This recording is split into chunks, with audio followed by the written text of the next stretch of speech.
හරි මම දැන් මෙතන ඉඳලා ඔයා එක්ක සාකච්ඡා කරන්න පටන් ගන්නවා දේපල පිරිත හා උපකරණ ප්‍රමිතියට අදාළව 2012 වර්ෂයේ සිට පළමුවැනි ප්‍රශ්න පත්‍රයේ විභාග ප්‍රශ්න පත්‍රයේ සාකච්ඡා වෙන විභාග ප්‍රශ්න කිහිපයක් මුලින්ම 2012 පේපර් එකේ 24 වෙනි ප්‍රශ්නේ 24 වෙනි ප්‍රශ්නේදී කියනවා ඒක නම් ඔයාට හරි පහසු දෙයක් ගොඩනැගිල්ලක අපේක්ෂිත ඵලදායී ජීවකාලය සංශෝධනය කළ විට මේ මගින් වත්කමෙහි වාර්ෂික ක්ෂයවීම් වල ඇතිවන වෙනස මූල්‍ය ප්‍රකාශනවල වාර්තා කරනුයේ කෙසේද? 1. ගිණුම් කරන ඇස්තමේන්තු වෙනසක් ලෙස සලකා වර්තමාන සහ අනාගත කාලච්ඡේදයට අදාළව ලාභයට හෝ අලාභයට හඳුනා ගන්න ඕන කියනවා. ඊළඟට දෙවැනි එකේ කියනවා ඇස්තමේන්තු වෙනසක්සේ සලකා රඳවාගත් තිපෙයුම්හි ආරම්භක ශේෂය සංශෝධනය කරයි. එහෙම දෙයක් අපි අහලවත් නැහැ, හිතලවත් නැහැ, හීනකින්වත් ඇහිලවත් නැහැ මේ වගේ කතාවක් මම කියනවා. ඊළඟට ඔයාට කියනවා වරදක් ලෙස සලකා රඳවාගත් තිපෙයුම්හි ආරම්භක ශේෂය සංශෝධනය කරයි. වරදක් හරි. 4 5 මුකුත් ඔයාලා දන්න. අංක 5 ගිණුම් කරන ප්‍රතිපත්ති වෙනසක් ලෙස සලකා රඳවාගත් තිපීමේ ආරම්භක අගය ශේෂය සංශෝධනය කරයි කියන. ඔයාට මම මේ ප්‍රමිතය මේක ඇත්තටම දේපල පිරිත හා උපකරණ ප්‍රමිතය නෙමෙයි. අංක 8 ප්‍රමිතය. ඇස්තමේන්තු වෙනස් වීම වැරදි ප්‍රමිතය. එතනදී මම ඔයාලට හයිලයිට් කරනම කිව්වා අපේ විෂය නිර්දේශය තුල අපේ ගිණුම් කරන ඇස්තමේන්තු වෙනස් වීම සම්බන්ධව සාකච්ඡා කරන බව එතෙන්දි මම ඔයාලට කිව්ව කාරණයක් තමයි ඇස්තමේන්තු වෙනසක් සිදු වුණොත් ඒක බලපාන්නේ දැන් සහ අනාගතයට. ඒ අනුව 24 වෙනි ප්‍රශ්නයට උත්තරේ එන්නේ 1. පළවෙනි උත්තරේ තමයි හරි. ඒක වාගේ ටියුට් එකෙත් තියෙනවා. බලන්න. ගිණුම් කරන ප්‍රතිපත්ති වෙනස් වීම ගිණුම් කරන ප්‍රතිපත්ති ඇස්තමේන්තු වෙනස් වීම හා වැරදි ප්‍රමිතය මගේ නෝට් එක. 25 ඔන්න වැඩි. 25 අපට කියනවා 10.3.31 සමාගමක් 1300ක පිරිවැයකට ඉඩමක් මිලදී ගත්තේය. 10.3.31 11.3.31 මෙම ඉඩම එහි සාධාරණ අගය වූ 1100කට ප්‍රත්‍යාග්‍රහණය කරන ලදී. 12.3.31 එය නැවත එහි සාධාරණ අගය වූ 1600කට ප්‍රත්‍යාග්‍රහණය කරන ලදී. මෙම ප්‍රත්‍යාගණනයෙන් මූල්‍ය ප්‍රකාශනවල වාර්තා කරනු ලබන්නේ කෙසේද?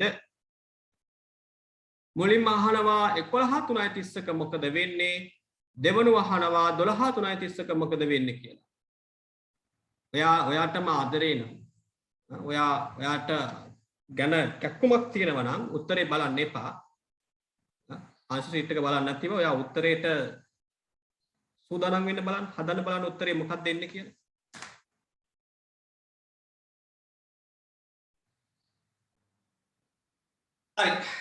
මම පේපර් එක සාකච්ඡා කරන කලින් විභාග ප්‍රශ්න විසඳන ආකාරය ගැන පොඩ්ඩක් මතක් කළා. පාඩමකට අදාළ දැන් මේ ශේ පාඩමකට අදාළ ගණන් ටික වෙනම අරගෙන මම හදනවා වගේ ඒක පූර්වාදර්ශයක් කරගන්න. දැන් මේ ගණන් හදලා හෙට අනිද්ද වෙද්දි මට එන ඊළඟ අඳෝනාව තමයි සර් වෙලාව ගත වෙනව වැඩි. අනේ සර් මම 12 අවුරුද්දේ පේපර් එකේ පළවෙනි ප්‍රශ්න පත්‍රය හදන්න බෑ 4ක් ගත්තනේ. විභාගෙ දෙච්චර කාලයක් දෙන්නේ නැද්ද? මට මොකද්ද වෙන්න යන්නේ? මුකුත් වෙන්න යන්නේ නැහැ. ඉතින් මෙහෙම ගත්තා කියන්නේ ඉතින් ඔයා ෆේල් වෙනවා. ඉතින් හට වෙන දෙයක් වෙන්නේ නැහැ. පළවෙනි වතාවට ගණන් හදද්දී අර පැය 4ක් නෙවෙයි ඊට වඩා වැඩි කාලයක් ගතොත් කලබල වෙන්න එපා. හැබැයි ඔයා එක වතාවක් විතරක් ගණන් හදලා නතර වුණොත් ආ පේපර් එකේ කරන්නේ තේ දෙන්න. ඒ නිසා මම නම් කරන්නේ මම මේ අවුරුදු විභාගවල පෙරී ඉන්න කෙනෙක් නම් මම කරන්නේ සමජාති ප්‍රශ්න අරගෙන මෙන්න මේ වගේ ටයිම් එකක පටන් ගත්තා නම් අද ඉවර කරනවා. මම කිසිම අවස්ථාවක බලාපොරොත්තු වෙන්නේ නැහැ මම සාර්ථක උත්තරයක් දෙයි කියලා. හැබැයි උත්තරේ වර්ධින්නේ කොතනද? ප්‍රශ්න හදද්දී මම වරද්දන්නේ කොතනද කියලා ඒක අවබෝධ කරගන්නවා පළවෙනි දවසේ. ආයෙ හෙට අද හදපු ගණන් ටික ආයෙ හෙට හදනවා. එතෙන්දී කලින් දවසේ මතකයක් එක්ක යම් තාක් දුරකට සාර්ථක වෙන්න පුළුවන්. ඊළඟට තුන්වෙනි වටේ හදද්දී ඒ අසල දවස්වලම හදන්න ඕනේ. තුන්වෙනි වටේ හදද්දී මට ගොඩක් සාර්ථක වෙන්න පුළුවන්. එතකොට එක මාසයක් ඇතුළත දැන් අපි පාස් පේපර්ස් විසඳන්න පටන් ගත්තම මේක අමාරුවෙන් කොට දා ගන්න අය. එතකොට එක සතියක එක මාසයක් ඇතුළත ඔය වාර 3ක් එකම ගණන් ටික හදලා. එතනින්මදි. දැන් ඔය අගෝස්තු මාසේ නම් ක්ෂේත්‍ර පාඩමට සම්බන්ධ ඒ වගේ ගැටලු නිරාකරණය කරගන්නේ ආයේ සැප්තැම්බර් ඔක්තෝබර් නැවත වතාවක්වත් දැන් පළවෙනි වතාවට හදද්දී ඔයගේ ස්පීඩ් එක හදාගත්ත එක තුන් වටයක් විතර හදුවනේ. ඊළඟ මාසවලදී ඒ ගණන් ටික නැවත එක වටයක්වත් හදන්න ඕන. මාසෙකට එක වටයක් වෙනවත් හදන්න ඕන. ඊළඟ කාරණේ සර් එච්චර දේවල් කරනකොට වෙලාව වදිනේ කියන්නේ. ඔව්. වෙලාව වදි වෙනවා.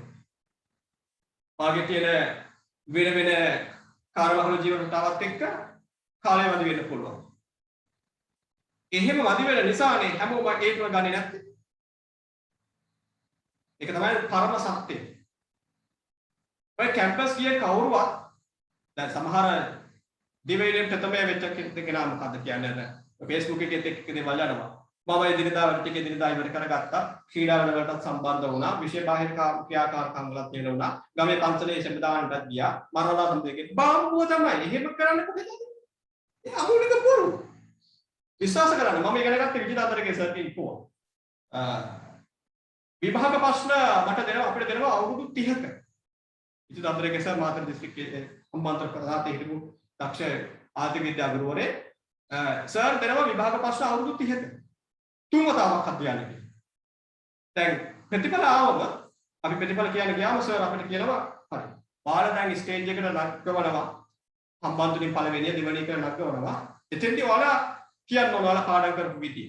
මම බැලුවා දිස්ත්‍රික්ක පස්පෙත් මගේ යාළුවනේ ඌ මොනවද ලියන්නේ කියලා. මූලිකව පාස් පේපර්ස් වල 7 වතාවක් ලියුවා කියලා. මාත් ඉතින් හැරුණේ නෑ. මමත් ලිව්වා 7ක් ලිව්වා තු අයිලන්ඩ් එක 12නේ. මම ලිව්වා 5 වතාවක් ලිව්වා කියලා. විභාග ප්‍රශ්න පත්‍රවලට 5 වතාවක් උත්තර ලිව්වා කියලා. ඒ කියන්නේ අවුරුදු 30ක මම එච්චර කරේ නෑ. නමුත් අර ස්ටේජ් එකට නැගලා ඊළඟ අවුරුද්දේ A level කරන කොල්ලෝ ඉස්සරහම චණ්ඩිය වගේ ඉන්නවා. සර් කියනවා මම A level කොහොමද කොට දාගත්තා. මේ රුවන් ලක්ෂිත කුමාර නායක හම්බන්තොට දිස්ත්‍රික්කයේ 9 වෙනියා. 8 වෙනියා. මෙන්න විභාග ප්‍රශ්න අවුරුදු 30කට 5 වතාවක් උත්තර ලියලා තියෙනවා. එහෙම කරේ නෑ. ඒ නිසා ඔයාලට එච්චර අවුරුදු 30ක ලියන්න කියන්නෙත් නෑ. ඔයාලා අඩුම තරමේ 2012න් පටන් ගන්න. 2012න් පටන් ගන්න. 2020 වෙනතුරු 21 කියන පේපර් එක ලියන්නේ 20 වෙනතුරු ලියන්න උත්සාහ කරන්න. අවමය අඩුම තරමේ 3ක්වත් ලියන්න. වාරයක්වත් විභාග ප්‍රශ්න ඉකෝන් BS වලට ලියන්න ඕන. accounting වල නම් ඉකෝන් BS වගේ නෙවෙයි මේ විෂය. අපිට කොයිතරම් ගණන් හදන්න පුළුවන් වුණත් මා එක්ක ගෙදරදී ගණන් හදද්දී ඇතම් තැන්වලදී හිර වෙනවා. ඒක වළක්ව ගන්න උපරිම උත්සාහ කරන්න ඕන අර කිව්ව ආකාරයට. මාසයකට වතාවක් එන පාස් පේපර්ස් වල උත්තර දෙන්න.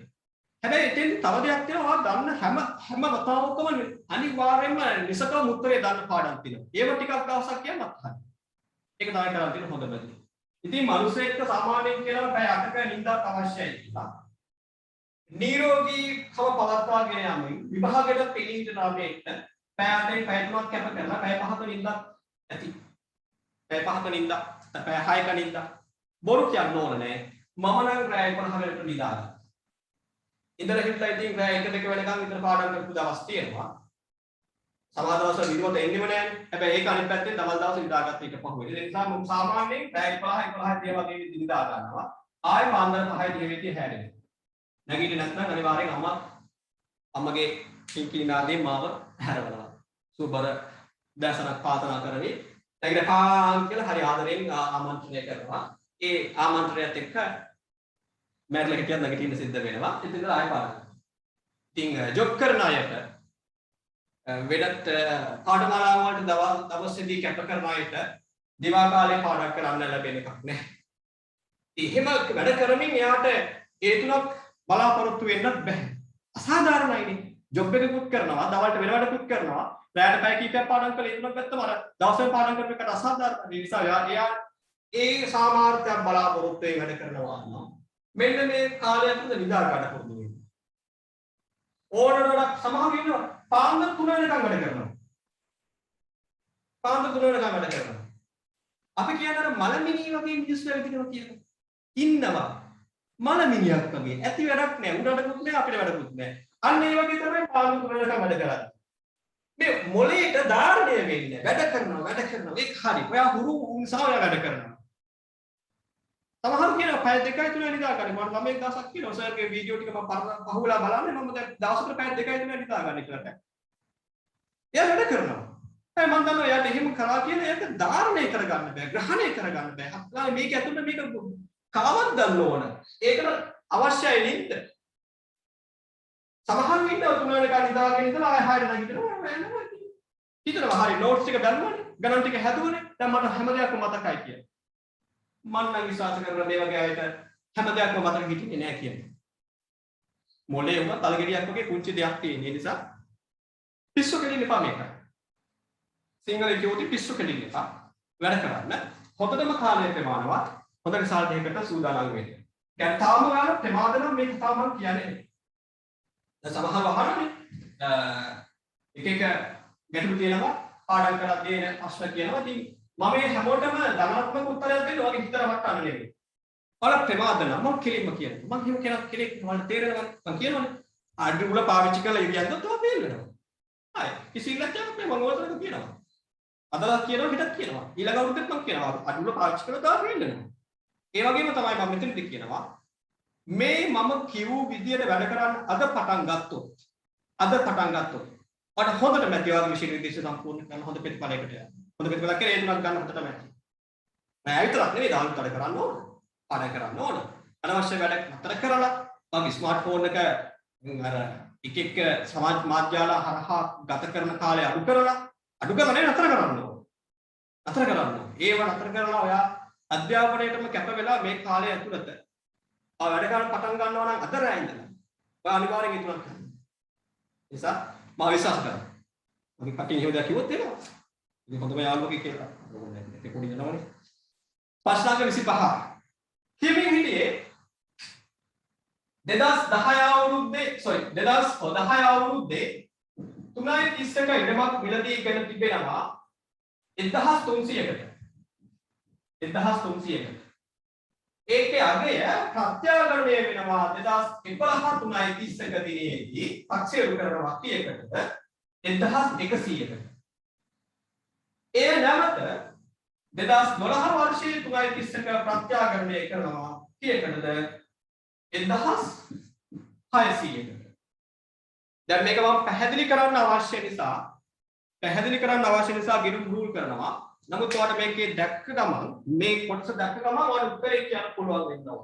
මම සරල උත්තරේ කරක් දෙන්නම් මුලින්ම. දීර්ඝ පැහැදිලි කිරීමකට යන්නේ නැති. 1300 කින් 1100ක් ආව කියන්නේ මෙතන වෙනස 200යි. ඒ 200 පාඩුවක් වශයෙන් ගන්නවා. අලාභයක් වශයෙන් ගන්නවා. ඊළඟට 1100 ඉඳලා 1600 දක්වා ගියා කියන්නේ මෙතන වැඩි වීම 500ක්. එතකොට ගිය අවුරුද්දේ අලාභයට සමාන ප්‍රමාණයක් මේ අවුරුද්දේ ලාභයක් වශයෙන් ගන්න පුළුවන්. ලාභයක් වශයෙන් ගන්න පුළුවන් කියන්නේ ගිය අවුරුද්දේ ලාභයට සමාන ප්‍රමාණයක් 200ක්. ඉතිරි 300 ප්‍රත්‍යාගමන සංචිතයක් වශයෙන් ගන්නවා. දැන් මේක මට ප්‍රශ්නේ දුටුව වහාම පිළිතුරු දෙන්න පුළුවන්. ඒ ඇවිල්ලා මම ගිණුම් කරන ගුරුවරයෙක් නිසාම නෙමෙයි. මම මේ සම්බන්ධ ගැළපිලි සමාගම් ගිණුම් කරහා තව හදාරපු නිසා. ඒ නිසා දැන් ඔයාලට සමාගම් ගිණුම් හදලා තෙක් ඒක එකවර උත්තරේ ගන්න බැරි වෙන්න පුළුවන්. හැබැයි මම මේ කියලා දෙන දේ ඔයාලට තේරුම් ගන්න පුළුවන්. ඔයා කරපු අභ්‍යාසයක් මම කරන්න යන්නේ. මම රූල් කරනවා ඉඩම් ගිණුම්. ඉඩම් ගිණුමේ ආරම්භක ශේෂය තිබෙනවා 1300ක්. මිලදීගත් අගේ. එය අවුරුදු අවසානයේදී දක්වනවා පාගේ ශේෂය ලෙස දක්වනවා ඊගේ ශේෂය ලෙස දක්වනවා කියන්නේ 1300 කගේ කීයක් වුණාද 1100 බවට පත් වෙනවා. මේ ආකාරයෙන් දක්වනවා. අවශ්‍යයි රූල් කරගන්න කිව්වා. අවශ්‍යයි ඉක්මනින් රූල් කරගන්න. ආරම්භක මිලදී ගැනීම තිබුණා 1300 කගේ. ඒක පවත්වාගෙන යන අවුරුදු අවසානයේ 1100ක් ලෙස තුලනය කරනවා. මේ පළවෙනි වතාවට ප්‍රත්‍යාගමනය කිරීම. පළවෙනි වතාවට ප්‍රත්‍යාගමනය කිරීමකදී වර්තමය අගය 200කින් අඩු වෙලා. ඔයාලට මම කියලා දීලා තියෙනවා. ඒ අඩුවීම අලාභයක් වශයෙන් හඳුනා ගන්නවා කියන්නේ. අලාභයක් වශයෙන් හඳුනා ගන්නවා 200ක මේක අලාභයක් දැන් පැත්තට එනවා කියන්නේ ඉඩම් කිරීම බැර වෙනවා කියන්නේ අලාභයක් ඒ වක්කම 1100ක වක්කම නැවත වතාවක් ඊළඟ අවුරුද්දේ ප්‍රත්‍යාගමනය කරනවා කීයකටද 1600කට ඊගේ ශේෂය 1600ක් ලෙස දක්වනවා අන්න එකම වක්කම එක වතාවකදී 1300 1100 දක්වා නැවත එක 1100 1600 දක්වා අගේ ඉහළ ගියා දැන් මේ ගිණුම තුලනය කළොත් බැර එකතු 1600යි හර එකතු 1600යි වෙනස එනවා 500යි ඔයා හිතන්නේ මේ අලාභය තිබුණේ නැත්තම් ඔයා හිතන්නේ මේක පළවෙනි දාට ප්‍රත්‍යාගමනය කරා නම් මොකද වෙන්නේ මෙහෙම හිතන්න මේ සිද්ධිය මතක් කරගන්න මේ සිද්ධිය මතක් කරලා මෙහෙම හිතන්න ආරම්භක ශේෂය 1100ක වක්කම පළමු වතාවට ප්‍රත්‍යාගමනය කරන විට මෙන්න මෙහෙම වෙනවා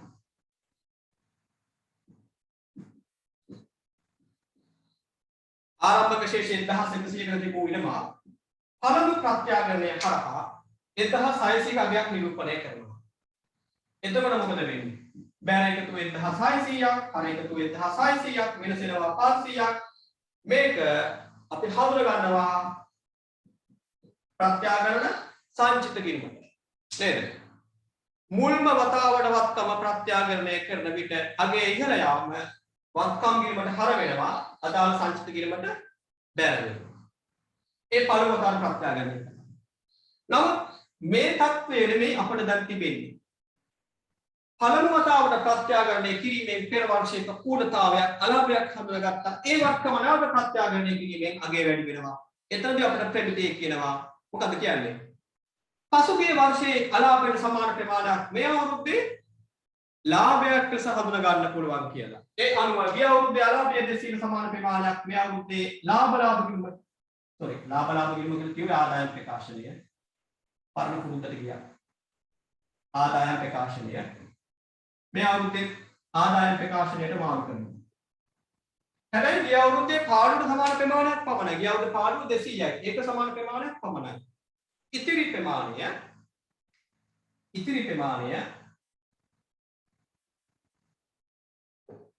සංචිත ගිණුමට මාරු කරනවා. සංචිත ගිණුමට මාරු කරනවා. එනවා පිළිතුර වෙන්න ඕනේ. පළවෙනි අවස්ථාවේදී 200ක ලාභයක් සහ දෙවෙනි අවස්ථාවේදී 200ක ලාභයකුත් ප්‍රත්‍යාගමන සංචිතයට 300ක අතිරික්තයකුත් හඳුනා ගන්නවා කියලා පිළිතුර වෙන්නේ අංක 1. ප්‍රශ්න අංක 25ට පිළිතුර වෙන්නේ අංක 1. ඔන්න අපි 13 අවුරුද්දට එනවා දැන්. 13 අවුරුද්දේ ප්‍රමිත අංක 16න් නිර්මාණය වෙන්නේ එක ප්‍රශ්නයක් පමණයි පළවෙනි පේපර් එකට. 12 වෙනි ප්‍රශ්නය බලන්න. සමාගමක් විසින් 12/10යි 1 දින අවන්හලක් ඉදිකිරීම සඳහා ඉඩමක් අත්පත් කර ගන්නවා. ඒ ඉඩමේට අදාළව තොරතුරු වාට දෙනවා. ඉඩමේ ගැනුම් මිල මිලියන 14,000ක්. ඊළඟට මුද්දර ගාස්තු හා නීතිඥ ගාස්තු තියෙනවා ලක්ෂ 2ක්. ඉඩම පිහිටි ගොඩනැගිලි ඉදිරිපත් කිරීමේ පිරිවැය ලක්ෂ 2ක්. ඉඩම සකස් කිරීමේ පිරිවැය ඉදි කිරීම සඳහා අවන්හල වෙනුවෙන් ඉඩම සකස් කිරීමේ පිරිවැය 250ක්. පැරණි ගොඩනැගිල්ලෙහි ඉවත් කරන ද්‍රව්‍ය 50,000කට විකුණන ලදී. ප්‍රමිත අංක 16 අනුව ඉඩමේ පිරිවැය කීයද? ඉක්මනින් ගණනය කරලා උත්තරේ ගන්න.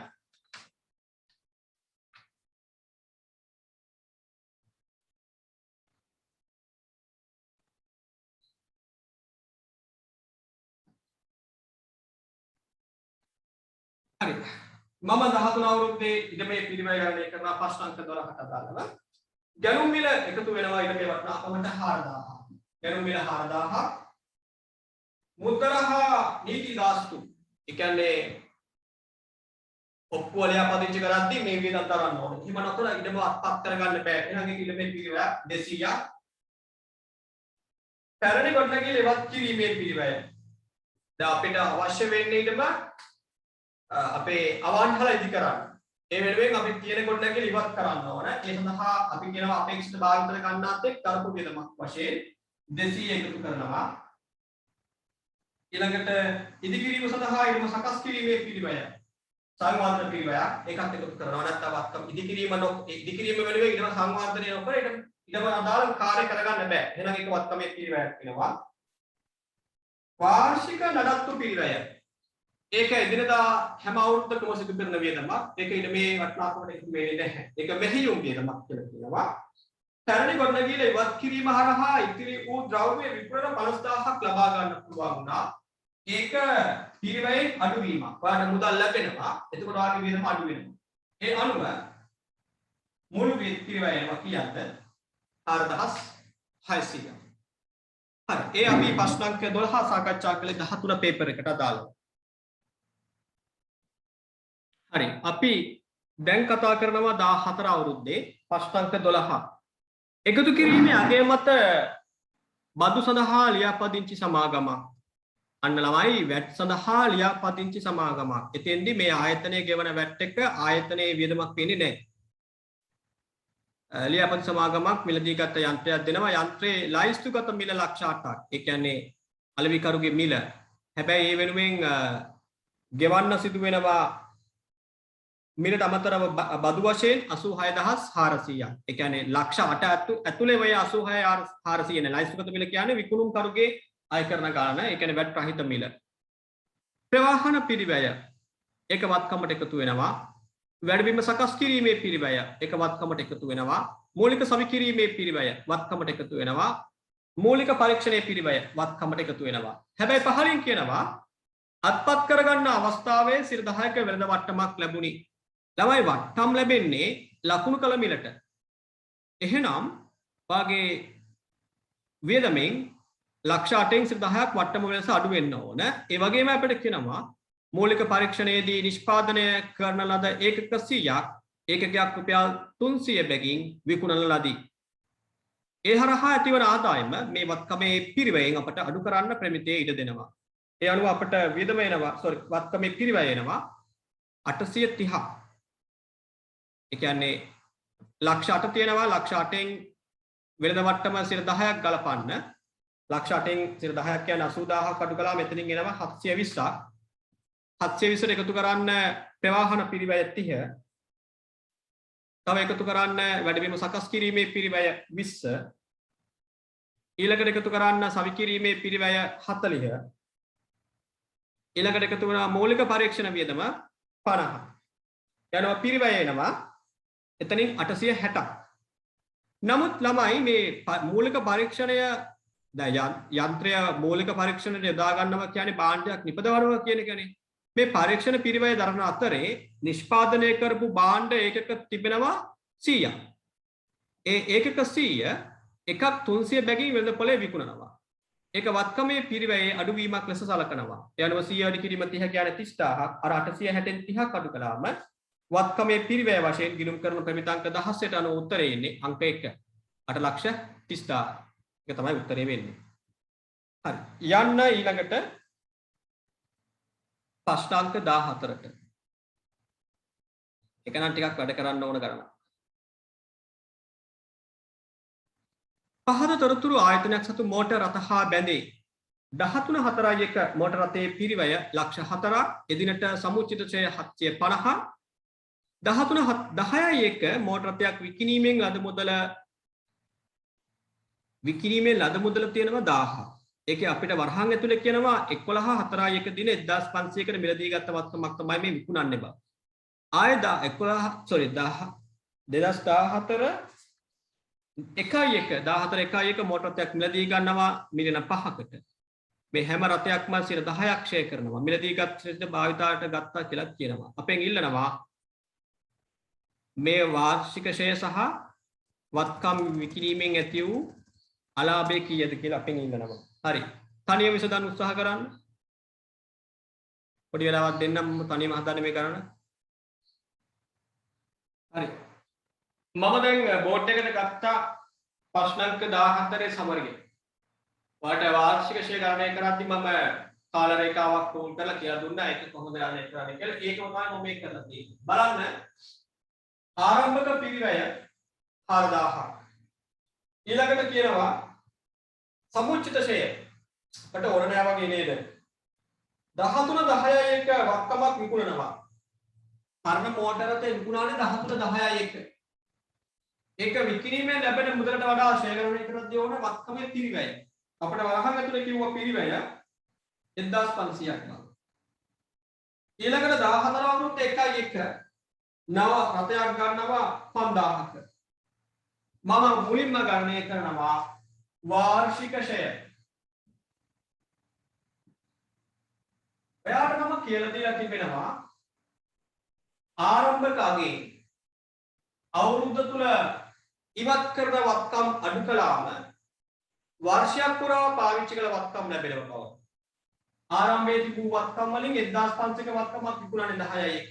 එහෙනම් 4000න් 1500 ඉවත් කළාම අවුරුද්ද පුරාම පාවිච්චි කරන්නේ කොපමණ වත්කම් ප්‍රමාණයක්ද? 2500ක වත්කම් ප්‍රමාණය. 2500ක් අවුරුද්ද පුරාම පාවිච්චි කරනවා. ඒකට අවුරුද්දටම ෂෙයා කරනවා. වැඩි කිරීම 10යි. එතනින් එනවා 250. 4000ක වත්කම් 4000ක සම්පූර්ණ වත්කම් අවුරුද්දක පාවිච්චි කරේ නේ. එකෙන් 1500ක් අවුරුද්ද මැද ඉවත් කළා. එහෙනම් වර්ෂයේම භාවිත කළේ 2500ක වත්කම් මේකට වර්ෂෙටම ෂෙයා කරනවා. මේ ඉවත් කළ වත්කම් කොපමණ කාලයක් භාවිත කළාද? අවුරුද්ද පටන් ගන්නේ 4යි 1. 1500ක වත්කම විකුණන්නේ 10යි 1. මාස 6ක්. වත්කමේ පිරිවැය 1500ක්. 1500 වත්කම 10% බැගින් මාස 6කට ෂෙයා කරනවා. එයි විකුණන දෙක එක භාවිත කළා. අවුරුද්දේ මුල වත්කම් තිබුණා 4යි 1 තිබුණ වත්කම ඒක 10යි 1 විකුණන දෙක භාවිත කළා. එහෙනම් මෙන්න මේ කාලේ මාස 6ක් මාස 6ක කාලයකට 1500 ෂෙයා. එතනින් එනවා 150න් භාගය කියන්නේ 775ක්. 75ක් කියනවා. තව මොනවද? තව තියෙනවා 10යි 1 මිලදී ගත්ත 10යි 1 මිලදී ගත්ත sorry 10යි 1 නෙවෙයි 1යි 1 මිලදී ගත්ත 5000ක රතේ. ඒක ආයේ පේපර් එකේ කිව්වා මිලදී ගත්ත දවසකට පාවිච්චියක් ගත්ත කියලා. කොපමණ කාලයක්ද මේ පාවිච්චි කරන්නේ? ජනවාරි 1 සිට 3 වෙනි මාසයේ 31 වරතුරු 5000ක මෝටර රථය පාවිච්චි කරනවා මාස 3ක්. එහෙනම් 5000 ෂෙයා කර යුතුයි මාස 3ක.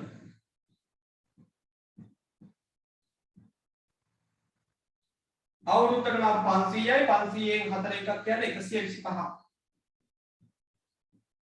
ඒ අනුව වාර්ෂික ෂෙයා ප්‍රමාණය එනවා 450. බලන්න 450 උත්තර අප කීයක් තියෙනවද කියන්නේ? දැන් බලන්න වාර්ෂික ෂෙයා ප්‍රමාණය 450 සඳහන් වෙන පිළිතුරු තියෙන්නේ 1යි. එහෙනම් අහවල් කාර්යයකටද විකිණීමේ අලාභය හෝ ලාභය හොයන්න. අපේ ළමයි විභාගෙදි මොකද්ද කරන්නේ? ෂෙයා 450 ආවා. එහෙනම් මම දැන් ගහනවා ඉවත් කිරීමේ ගිණුම.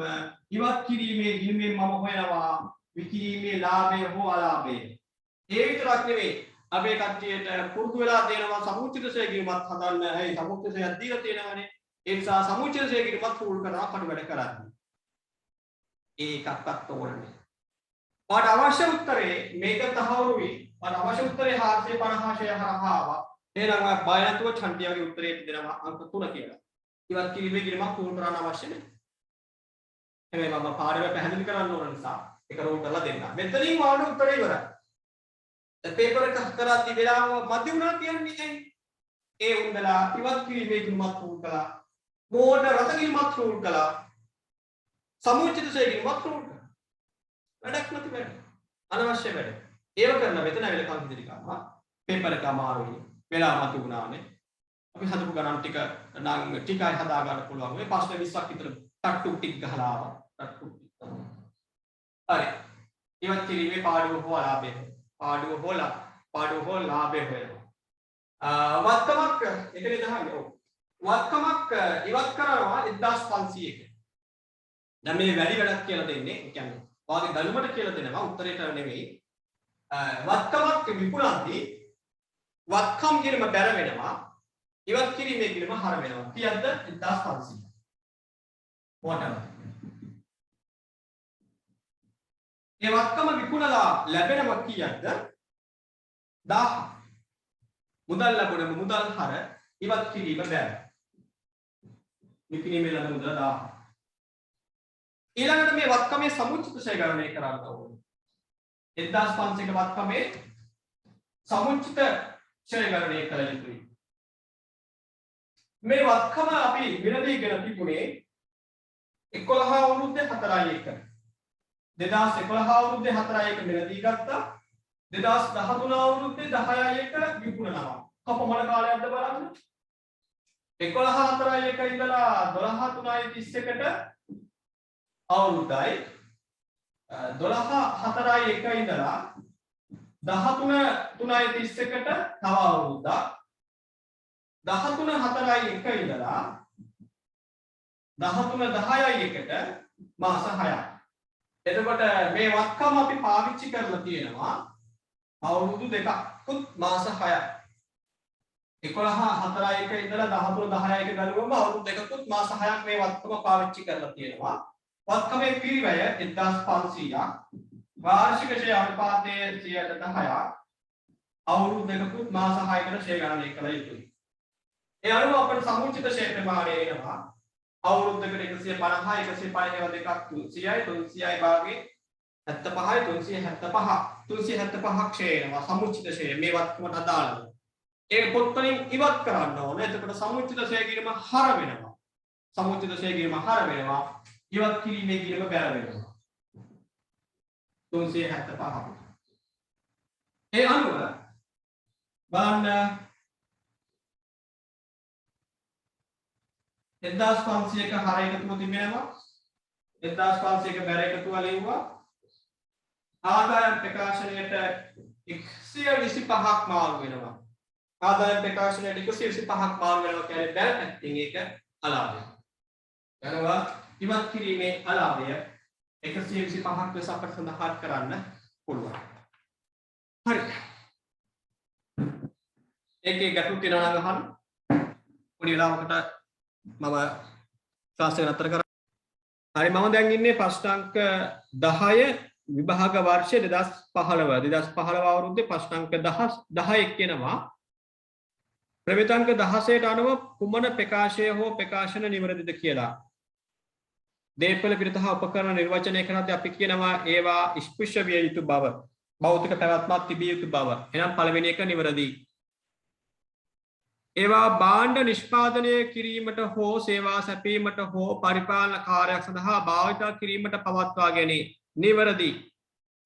තව දේවල් තියෙනවා වෙනත් අයට කුලියට දීමේ අරමුණින් හෝ පවත්වා ගන්නවා නම් ඒවා අපේ දේපලක් වශයෙන් සලකනවා. B ප්‍රකාශනය නිවැරදි. ඒවා එක් මූල්‍ය වර්ෂයකට වඩා වැඩි කාලයක් භාවිත කිරීමට අපේක්ෂා කරේ. සහ මුලින්ම ඇත්ත. අමූලික ඇත්ත. අවුරුද්දකට වඩා වැඩි කාලයක් භාවිත කරන අපේක්ෂා කරනවා. එහෙනම් ABC කියන ප්‍රකාශන තුනම මේ නිර්වචනයට අනුව නිවැරදි. උත්තරය අංක 5. ප්‍රශ්න අංක 11. මේක අපේ ටියුට් එකේ තිබුණ ආකාරයේ ගැලපීම. මෙතනදී අර වැට් අනුපාතය විතරයි වෙනස් වෙන්නේ 11%. මේ විභාග වර්ෂයේදී ඒ කාලයේ රටේ පැවතුනේ 11%ක වැට් අනුපාතය. ගණනය කරන්න බලන්න වැට් අනුපාතය 11%ක් කියලා සලකලා මේ වත්කමේ පිරිවැය කීයද බං ගණන් කරන්න බලන්න. හරි මෙතනදී වැට් අනුපාතය 11%ක් නිසා 777 බෙදන්න ළමයි 111න් වැඩි කරන්න 100න්. එතකොට එනවා වැට් රහිත අගය 700ක්. ප්‍රවාහනය කිරීමේ පිරිවැය එකතු කරන්න 40ක්. වැඩබිම සකස් කිරීමේ පිරිවැය වත්කමට අදාළ වෙනවා 120යි. සවි කිරීමේ පිරිවැය එකතු වෙනවා 80ක්. සමාරම්භක උත්සවයේ වියදම් එකතු කරන්න ප්‍රමිතිය ඉඩ දෙන්නේ නැහැ. මූලික පරීක්ෂා කිරීමේ වියදම 10ක්. ඒ අනුව ප්‍රමිතාංක 16ට අනුව මේ වත්කමේ පිරිවැය එනවා 950ක්. මෙතන අපි එකතු කරන්නේ නැත්තේ වැට් සහ වැට් එක තියෙනවා 77ක්. ඒක සහ සමාරම්භක උත්සවයේ වියදම අපි එකතු කරන්නේ නැහැ. අනිකුත් සියලුම වියදම් එකතු වුණා. උත්තරේ පිළිතුරු අංක 2. හරි. එතනින් පසුව මම යනවා ඔයා එක ප්‍රශ්නාංක 21 බලන්න 21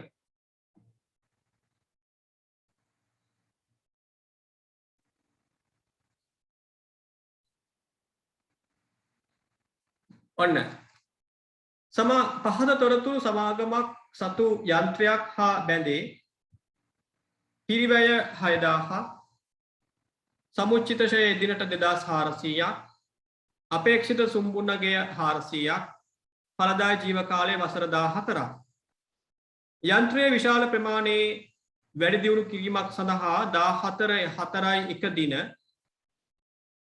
කියන්නේ ඊළඟ දවසේ නේද දැන් මෙතන සමුච්චිත ෂය දෙන්නේ 13/3/31ට 13/3/31න් පසුව ඊළඟ දිනේ 14/4/1 දින සමාගම 1800ක් වැය කරන ලදී වැඩි දියුණු කිරීමක් සඳහා එහි ප්‍රතිඵලයක් ලෙස ඉතිරි ඵලදායී ජීව කාලය වසර 10ක් දක්වා වැඩි විය. කෙසේ වුවද එහි සුම්බුන්නගය නොවෙනස්ව පැවතුණි. 15/3/31 දිනින් අවසාන වර්ෂයේ යන්ත්‍රයේ ෂය සහ එහි ධාරණ වටිනාකම කීයද කියලා අපෙන් අහනවා. හරි පොඩි වෙලාවක් දෙන්නම් උත්තරේ විසඳන්න බලන්න. අපි කියමින් හිටියේ වක්කමේ ෂය ගණනය කිරීම. දැන් ළමයි අපි දන්නවා අපි කලින් තීරණය කළ ඵලදායී ජීව කාලය වසර 14ක් බව. ඒ ජීව කාලය වෙනස් වෙනවා මේ වැඩි දියුණු කිරීමක් කරලා. කලින් තීරණය කළ ජීව කාලය වෙනස් වීම නැත්නම් කලින් ක්ෂය කළ ප්‍රමාණය වෙනස් වීම අපි කියනවා ඇස්තමේන්තු වෙනස් වීමක් කියලා. ඇස්තමේන්තු වෙනස් වීම. ඇස්තමේන්තු වෙනස් වීමක් සිදු වුණොත් අපි ක්ෂය ගණනය කරන සමීකරණය නම් මොකක්ද සමීකරණය පිරිවැය අඩු කිරීම ඒ දක්වා ෂය ප්‍රමාණය සමුච්චිත ෂය ප්‍රමාණය සහ සුම්බුන් අගය බෙදීම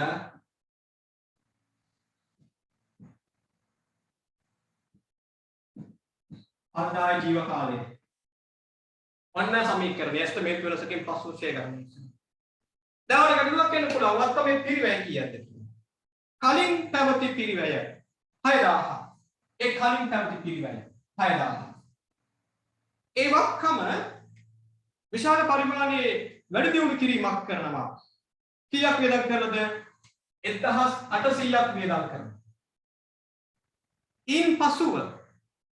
ඉන් පසුව මේගේ ජීව කාලය අවුරුදු 10ක් දක්වා දිග්ගැසෙනවා අපට ප්‍රමිතය කියනවා මෙන්න මේ කාරණා ඉටු වෙනවා මොනවද කාරණා වක්කමේ ජීව කාලය වැඩි වෙනවා.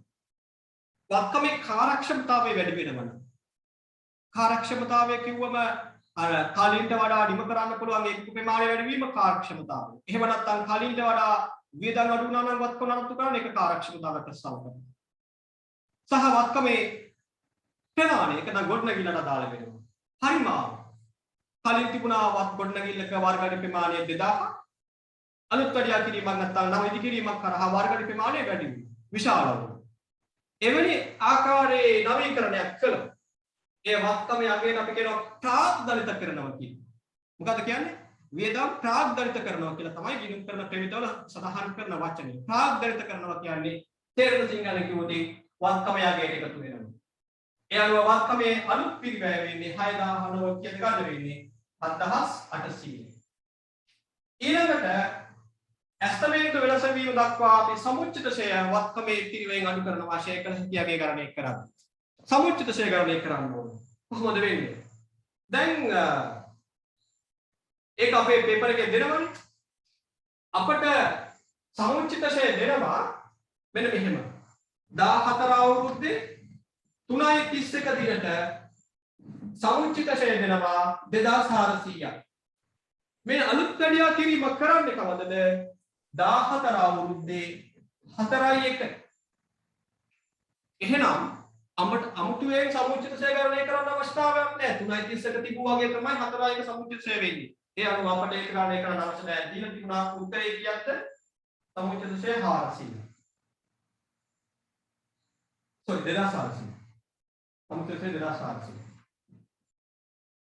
ඊළඟට එකතු කරනවා අඩු කරන අගයන්ට සුම්බුන්නගය කලින් තීරණය කළ සුම්බුන්නගය තිබුණා 400ක් සුම්බුන්නගයේ වෙනස් වන්නේ නැත කියලා කියනවා එහෙනම් සුම්බුන්නගයක් අඩු වෙන්න ඕන කියද්ද 400ක් බෙදනවා ඉතිරි ඵලදායී ජීව කාලය වසර 10. 7800න් අඩු වෙනවා 2400 2800ක්. ඒ කියන්නේ 5000ක් වෙනවා ෂේ කළ හැකියගේ 5010 ඉඳලම වාර්ෂික ෂේ ප්‍රමාණය වතියද්ද 500. වාර්ෂික ෂේ ප්‍රමාණය 500. දැන් බලන්න ෂේ ප්‍රමාණය 500ක් වෙන උත්තර කීයක් තියෙනවද කියලා. කලින් වගේ පිනා chance නැහැ. ෂේ ප්‍රමාණය 500ක් වෙන උත්තර දෙකක් තියෙනවා. එහෙනම් හොයන්න වෙනවා ධාරණගයත් හොයන්නම වෙනවා. ඔයා දන්නවා ධාරණගය ගණනය කරන ආකාරය. වත්කමේ පිරිවෙන් අනු කරනවා සමුච්චිතශය එන්නේ ධාරණගය. වත්කමේ පිරිවැය 7800ක්. සමුච්චිතශය කීයද? 2400 නෙමෙයි. 2400ක් ආවේ 14 එක දිනක. 14 එක තිබුණා ටියුට් පේපර් එකේ 2400ක් කියලා. අපෙන් ධාරණගය අහන්න කවදටද? 2015 3:31 දිනයට. 15 3:31 ධාරණගය කියන්නේ අර කලින් තිබූ 2400 මේ අවුරුද්දේ ෂේ ප්‍රමාණය එකතු වෙන්න ඕන. කලින් තිබූ ෂේ ප්‍රමාණය 2400යි. ඒකට මේ අවුරුද්දේ ෂේ ප්‍රමාණය එකතු වෙනවා 500ක්. ඒ අනුව සම්මුතිත ෂේ ප්‍රමාණය දැන් කීයද? 2900ක්. ඒක අනුව 18න් 9ක් 9යි 6න් 2ක් 4යි. 4900ක්. එහෙම උත්තරයක් තියෙනව නේද? අංක 5. ප්‍රශ්න අංක 21ට මම මේ හදන්නේ 15 අවුරුද්දේ විභාග ප්‍රශ්නයක් 21 ප්‍රශ්නය. ඒකට පිළිතුරු අංකය 5ක්. හරි. මම දැන් 2015 අවුරුද්දේ ප්‍රශ්න අංක 34 ඔයා එක්ක සාකච්ඡා කරන්න යන්නේ. තාමත් සරල ප්‍රශ්නයක්. බලන්න ඊට උඩින් මොකද්ද තියෙන්නේ කියලා අපි තාම ඒවට සාකච්ඡා කරන්න කියන ඒවා 33 ඔයාලගේ මේවා අහන්නත් තරම් දෙයක්ද නේද? විභාග දෙපාර්තමේන්තුව ඇත්තටම ඔයාලත් එක්ක මේ ඔයාලගේ දැනුම බාල්දු කරලා හිතන්නේ මේ වගේ සරල දේවල් අහුවම අපේ බුද්ධිය බලින්න පුළුවන්ද කියලා. මීට වඩා ලොකු දේවල් අහන්න තිබුණා. බලන්න වික්‍රම ජර්නලයේ මූලාශ්‍ර ලියවිලා අහනවා. පොදු ජර්නලයේ මූලාශ්‍ර ලියවිලා අහනවා. මේ A level ළමයිගෙන් අහන්න පුළුවන් දෙයක්ද? ඒ කියන්නේ නියම බුද්ධිමතෙක් මෙතනින් තෝරගන්න බෑනේ නේද ළමයි? ඒ වගේ අපි ඒ ප්‍රශ්න සාකච්ඡා කරමු. දැන් 34 වෙනි එක තියෙන්නේ. දේපළ පිරිත සහ උපකරණ වලට අදාළව ව්‍යාපාරයක පොදු ජර්නලයේ සටහන් කරනු ලබන ගණන්දනු හෝ සිද්ධි 4ක්. අපි දන්නවා උපයෝගී පොත් කීපයක් තියෙනවා. විකුණුම්, ගැනුම්, යවුම්, මෙවුම් ඊළඟට මොනවද තව තියෙන්නේ? විකුණුම්, ගැනුම්, යවුම්, මෙවුම් සුළු මුදල් ගෙවීම ඔය ආදී වශයෙන්. ඔය කිව් පොත්වල ලියන්නේ නැත්නම් එවැනි දෑ අපේ පොදු ජර්නලයේ ලියනවා කියලා අපි දන්නවා. ඒ වගේමයි දැන් මෙතනද කියන්නේ ස්ථාවර වත්කම් සම්බන්ධව මොනවද ලියන්න කියලා. ලියන්න පුළුවන්. දේපල පිරිත හා උපකරණ ණයට ගැනුම්, දේපල පිරිත හා උපකරණ ණයට විකුණුම්. මොකද ණයට ගත්තම බඩු තොගයක් ණයට ගත්තොත් ඒක ගැනුම් ජර්නලයේ ලියන්නේ. හැබැයි ස්ථාවර වත්කමක් ණයට ගත්තොත් ඒක ලියන්නේ පොදු ජර්නලයේ. විකිණීමත් ඒ ආකාරයෙන් තමයි. වාර්ෂික ෂය, දේපල පිරිත හා උපකරණ ඉවත් කිරීම. අපි දන්න කාරණා 4. ආංශ සීට් එකේ නම් තව දෙකක් තියෙනවා. වත්කම් ප්‍රත්‍යාගරණය. ප්‍රත්‍යාගරණ ඉගෙන ගත්තනේ. දේපල පිරිත හා උපකරණ ප්‍රත්‍යාගරණය කිරීම. අංක 5 විදියට තියෙනවා ආංශ සීට් එකේ දේපල පිරිත උපකරණ හුවමාරුව. ඒ කියන්නේ තව එක වත්කමක් තව වත්කමක් ලබා ගන්නා විට හුවමාරු කිරීම. කියන්නේ පැරණි මෝටර රථය දීලා අලුතෙන් රථයක් ගන්නවා. වත්කම් හුවමාරුවක්. ඒ වගේ දේවල් තාම ඔයා එකම සාකච්ඡා කරලා නැහැ. නමුත් ඔයා ඉගෙන ගත්ත විෂය කාරණා අනුව ලියන්න පුළුවන්. දේපල පිරිත උපකරණ ණයට ගැනීම, ණයට විකිණීම, වාර්ෂික ෂේවීම්, වත්කම් ප්‍රත්‍යාගරණය සහ වත්කම් ඉවත් කිරීම, දේපල පිරිත හා උපකරණ ඉවත් කිරීම වශයෙන්. හරි. එතනින් අපේ 2015 අවුරුද්දේ විභාග ප්‍රශ්නය විභාග වර්ෂයේ තිබුණු ෂේ පාඩුව දාලා ප්‍රශ්න අවසන් වෙනවා. දැන් යනවා මම 2016 අවුරුද්දට. හරි. මම දැන් ඉන්නේ 2017 අවුරුද්දේ. 17 අවුරුද්දේ ප්‍රශ්න අංක 15ට ගියා. මොකද 16 අවුරුද්දේ ප්‍රශ්න අංක දෙකක් තිබුණා. ඒ දෙකම අපි පන්තියේදී සාකච්ඡා කළා. 16 අවුරුද්දේ ප්‍රශ්න දෙකම අපේ ටියුට් එකේ සාකච්ඡා කළ නිසා මම ඒකට කාලය ගන්නේ නෑ ආයෙත්. 17 අවුරුද්දට ආවා. 17 අවුරුද්දේ ප්‍රශ්න අංක 15. ඒකදී අපිට මෙහෙම කියනවා. දේපළ පිරිත සහ උපකරණ ප්‍රමිතිය යටතේ හඳුනාගත් වත්කමක් සම්බන්ධව පහත කුමන ප්‍රකාශ නිවැරදි වේද? නිවැරදි වේද කියලා අහන්නේ. කුමන ප්‍රකාශය නිවැරදි වේද? ඒ කියන්නේ වැරදි හතරක් තියෙනවා. එකයි හරි. ඒ භාණ්ඩ නිෂ්පාදනය කිරීමට හෝ සේවා සැපීමට භාවිතා කරන ස්පෘශ්‍ය හෝ අස්පෘශ්‍ය වත්කමකි. අපි මෙතනදී ප්‍රමිතංක 16 දී කතා කරන්නේ නැහැ භෞතික පැවැත්මක් නොමැති අස්පෘශ්‍ය වත්කම් ගැන කතා කරන්නේ නැහැ. මෙන්න මේ වත්කම් ගැන කතා කරන්නේ ප්‍රමිතංක 37 යටතේ intangible assets කියලා. ඒක වෙනම ප්‍රමිතියක්. එහෙනම් පළවෙනි ප්‍රකාශනය වැරදි. එය එක් වසරකට වඩා වැඩි කාලයක් භාවිතා කිරීමට අපේක්ෂා කරේ. ඒක හරි නේද?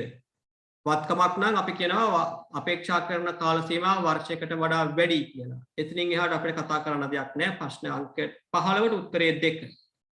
අංක 3 බැලුවොත් එය හඳුනා ගැනීමේදී පිරිවැය ආකෘතිය හෝ ප්‍රත්‍යාගන ආකෘතිය මත පදනම්ම මිනුම් කරයි. මේ ගැන මම පන්තිදී කතා නොකළ නිසා දැන් පැහැදිලි කරන්න ඕන. වත්කමක් මුල්වරට හඳුනා ගන්නා විට ඒ කිව්වේ වත්කමක් මිලදීගෙන නැත්නම් වත්කමක් අත්පත් කරගෙන නැත්නම් වත්කමක් ඉදි කරවාගෙන අපේ පොත්වලට මුලින්ම ගන්නා විට ඒ කියන්නේ වත්කම් ගිරීම මුලින්ම හර කරන්නේ ඒ වත්කම වෙනුවෙන් දරුව පිරිවැය පදනම් කරගෙන. පිරිවැය පදනම් කරගෙන. මම වත්කමක පිරිවැය හඳුනා ගන්නා නිර්වචනය දීලා තියෙනවා. අපේ ටියුට් එකේ ඇති එක බලන්න. එතනදී වත්කම මුලින්ම හඳුනාගෙන පිරිවැයට ඉන්පසුව වත්කමේ සාධාරණ අගය අපි කියනවා වෙනද පොලේ විකිනිය හැකි අගය පිරිවැයට වඩා වෙනස් වෙනවා නම් ඒ වෙනස් වෙන දේ අපි ප්‍රත්‍යාගරණයක් කරනවා කියලා කරන්න පුළුවන්. හැබැයි ප්‍රත්‍යාගරණය කරන්නේ වත්කම මුලින්ම ගිණුම් ගත කරන අවස්ථාවේ නෙමෙයි. වත්කම භාවිතා කිරීමෙන් පසුව. එහෙනම් ඔයාට මේ අවුරුදු විභාගෙට එන්න පුළුවන් 30 පුරවන ප්‍රශ්නයක් විදිහට එන්න පුළුවන්. වත්කමක් මූලික හඳුනා ගැනීම මුල්වට හඳුනා ගැනීම කුමන ආකෘතියකට තේ සිදු වෙනවද කියලා. අපි කියන්න ඕනේ මොකද්ද? පිරිවැය ආකෘතියට නැත්නම් පිරිවැය මත හඳුනා ගන්නවා කියලා. අංක 4 දී කියනවා එය හඳුනා ගැනීමේදී පසු දරු සියලු වියදම් සියුල නෙවෙයි සියලු වෙන්න ඕන. සියලු වියදම් සම විටම ප්‍රාග්ධනිත කරයි. අන්න මම කලින් කිව්වා ප්‍රාග්ධනිත කරයි කියලා වචනය.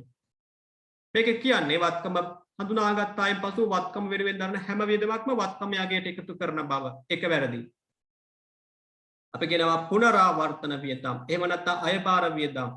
වත්කම හා සම්බන්ධ අයපාර වියදම් කවදාවත් වත්කමට එකතු කරන්නේ නැහැ. හතරවෙනි ප්‍රකාශනයේ වරදිනවා යාළුවෝ. අංක 5 එය වත්කමක් ලෙස හඳුනා ගැනීම සඳහා නෛතික අයිතිය අත්‍යවශ්‍ය කොන්දේසියක් වේ. වැරදි. ගිය සෙනසුරාදා පන්තියේදී මම ආයක සාකච්ඡා කරා කල්බදු ගිණුම්කරණය ගැන. භාවිත අයිතිය සහිත වත්කම් ගැන.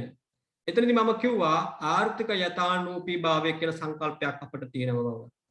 ආර්ථික යථානුරූපී භාව සංකල්පයෙන් අපිට කියන්නේ වත්කම ව්‍යාපාරට නෛතිකව අයිති නොවුනත් වත්කම ව්‍යාපාරයට නෛතිකව අයිති නොවුනත් ඒ වත්කමෙන් අපි ප්‍රතිලාභ විඳිනවා නම් ඒ වත්කම හේතුවෙන් අපට අවදානමක් තිබෙනවා නම් අපි ඒ වත්කම අපේ ගිණුම් පොත්වල හඳුනා ගන්න පුළුවන් බව.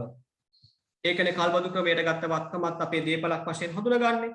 එහෙනම් ගිණුම් කරණයට අනුව වත්කමක් ලෙස ගිණුම් ගත කරන්න නෛතිකව අවශ්‍ය වෙන්න ඕන වෙන්නේ නැහැ. එහෙනම් පස්වෙනි ප්‍රකාශනය අසත්‍යයක්. උත්තරය අංක 2. ප්‍රශ්න අංක 16 ඒක අපි පන්තිදී සාකච්ඡා කළ ප්‍රශ්නයක්. මම ඒක කතා කරන ගමන් බැලුවා අපේ ටියුට් එක. ඒ ටියුට් එකේ තියෙනවා ප්‍රශ්න අංක 16 අපේ උදාහරණ අංක 3 ලෙස මම ටියුට් එකට ගත්ත කොටසක්. ඒක සාකච්ඡා කරන්නේ නැහැ. අපි දැන් ඉන්නවා 18 අවුරුද්දට ඇවිල්ලා. 18 අවුරුද්දේ ප්‍රශ්න අංක 16 එකතු කළ අගය මත බදු වැට් ඒ කියන්නේ එකතු කළ අගය මත බදු සඳහා ලියාපදිංචි වූ සමාගමක් මෙලදීගත් යන්ත්‍රයකට අදාළ තොරතුරු පහත දැක්වේ. 17/4 යන්ත්‍රය ආනයනය කරනවා 15%ක වැට් බදු සමග 5,75,000කට ප්‍රවාහනය කිරීමට වේදම් කරනවා වැඩබිම සකස් කිරීමට වේදම් කරනවා මූලික ධාවනය සඳහා වේදම් කරනවා 80000 මූලික පරීක්ෂණ ධාවනයේදී නිපද වූ ආයතම විකිණීමෙන් ලැබෙනවා 30000 විවෘත කිරීමේ උත්සවය පවත්වනවා රුපියල් 20000ක වියදමින්. ප්‍රමිතංක 16ට අනුව අපි වත්කමේ පිරිවැය වශයෙන් කීයක් හඳුනා ගන්නවද අහනවා සහ වත්කම ෂේ කිරීම ආරම්භ කරන දිනය වන්නේ කවදද කියලා අහනවා. ළමයි මෙතනදී මේ ආයතනය වැට් වෙනුවෙන් ලියාපදිංචි සමාගමක්. එහෙනම් ආයතනයේ ගෙවන වැට් එක රජයෙන් අයවත් අපි අය කර ගන්නවා. එය අපට වියදමක් වෙන්නේ නැහැ. වැට් සහ ලියාපදිංචි වෙලා නම් වැට් රහිත අගය ගන්න ඕන වත්කමේ පිරිවැය ලෙස. එහෙනම් ඔයා 575 බෙදන්න. දැන් මෙතන වැට් අනුපාතය 15නේ. 115 බෙදන්න. 115 බෙදලා වැඩි කරන්න 100ෙන්. 575 115 බෙදන්න වැඩි කරන්න 100ෙන්. එතනින් එනවා වැට් රහිත අගය 500ක්. ඒ 500 අපි එකතු කරනවා ප්‍රවාහණය කිරීමේ වියදම. ඒ 500 එකතු කරනවා වැඩබිම සකස් කිරීමේ වියදම 60. ඒ 500 එකතු කරනවා මූලික පරීක්ෂණ සඳහා වැය වූ වියදම 80. එතකොට වත්කමේ පිරිවැය එනවා 680ක්. ඒ වගේමයි 5.15 මූලික පරීක්ෂණ ධාවනයේදී නිපද වූ අයිතම විකිණීමෙන් මුදල් ලැබෙනවා 30000ක්. අපට ප්‍රමිතියේදී කියනවා මූලික පරීක්ෂණයක් කරන විට ඒ සඳහා වැය වූ වියදම අපට පුළුවන් නම් ආවරණය කරගන්න මේ වගේ අයිතම විකිණීමෙන් එය වියදමේ අඩුවීමක් වශයෙන් වත්කමේ පිරිවැය අඩුවීමක් වශයෙන් හඳුනා ගන්න ඉඩ දෙනවා කියන්නේ. එහෙනම් මෙන්න මේ 30000 අර 680න් අඩු කරන්න. යනවා වත්කමේ පිරිවැය එනවා 650. ඔයා දන්නවා විවෘත කිරීමේ උත්සවය වියදමක් වෙන්නේ නැහැ. වත්කමට එකතු කරන්න ඉඩ දෙන්නේ නැහැ. අපි කියන ප්‍රාග්ධර්ත කරන්න ඉඩ දෙන්නේ නැහැ කියලා. ඒ අනුව වත්කමේ පිරිවැය වෙන්නේ 650. අපෙන් ඊළඟට අහනවා මේ වත්කම ෂේ කිරීම ආරම්භ කරන්න ඕනේ කවදද කියලා. ළමයි වත්කම ෂේ කිරීම ආරම්භ කරන්නේ වත්කම අපේක්ෂිත භාවිතය සඳහා අපි තහවුරු කරගත් දිනේ සිට. දැන් මූලික පරීක්ෂණයක් සිදු කරලා අපි දැනගන්නවා මේ වත්කම අපේ භාවිතය සඳහා යොදා ගන්න පුළුවන් කියලා. කවද දිනේ 2015 දී 5.15. බලන්න 2015 5.15 මොකද කියන්නේ? මූලික පරීක්ෂණ ධාවන සිදු කිරීම සහ එමගින් යන්ත්‍රය හොඳින් ක්‍රියාත්මක වන බව තහවුරු කර ගැනීම. 5.15 අපි දන්නවා යන්ත්‍රය හොඳින් ක්‍රියාත්මකයි කියලා. අනිත් එක දැන් කරලා මූලික පරීක්ෂණ ධාවනයක් සිදු කරලා ඉවරයි. එහෙනම් එදිරිසට ෂේ කිරීම පටන් ගන්න පුළුවන්. 6:30 විවෘත කිරීමේ උත්සවය පැවැත්වුවාට අපි වත්කම ගිණුම් කරණයට අනවශ්‍ය කිරීම පටන් ගන්නේ 5.15. ඒ අනුව පිළිතුර වෙන්නේ 2. ප්‍රශ්න අංක 16ට පිළිතුර වෙනවා අංක 2.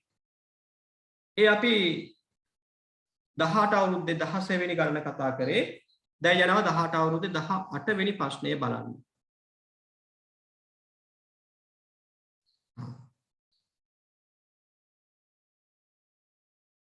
මේක අපට මෙන්න මේ උත්තරේ ගන්න බෑ.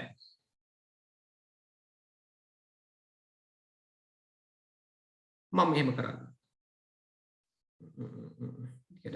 අල් වැඩි වගේ දැන් ගන්න කමක් නැහැ. ළමයි මේ 18 වෙනි උත්තරේ 18 වෙනි ගණනේ මුළු ආදායම හා මුළු විස්තීර්ණ ආදායම ගණනය කිරීම ඔයා තාම දන්නේ නැහැ. ඒක අපි ඉගෙන ගන්න සමාගම් ගිණුම් පාඩම සමග. හැබැයි මට ඕන මේ ප්‍රත්‍යාකරණය ගැන කියලා දෙන්න. හැබැයි වෙලාව ටිකක් දරුණුනේ. වෙලාව ටිකක් දරුණුයි. අපි ඒක අමතක කරලා ඉමු. අපි 18 ගැන කතා නොකරෙමු මේ වෙලාවේ. දැන් යමු අපි ප්‍රශ්නාංක නෙවෙයි විභාග වර්ෂය 19 පේපර් එකට යන්න. හරි.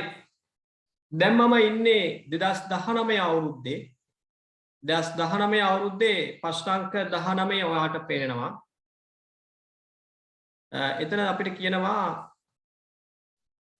ගිණුම් කරන ප්‍රමිතාංක 16ට අනුව කුමන ප්‍රකාශ හෝ ප්‍රකාශන නිවැරදි වේද කියලා. බලන්න ඔයාලට උත්තරේ දෙන්න පුළුවන්ද කියලා.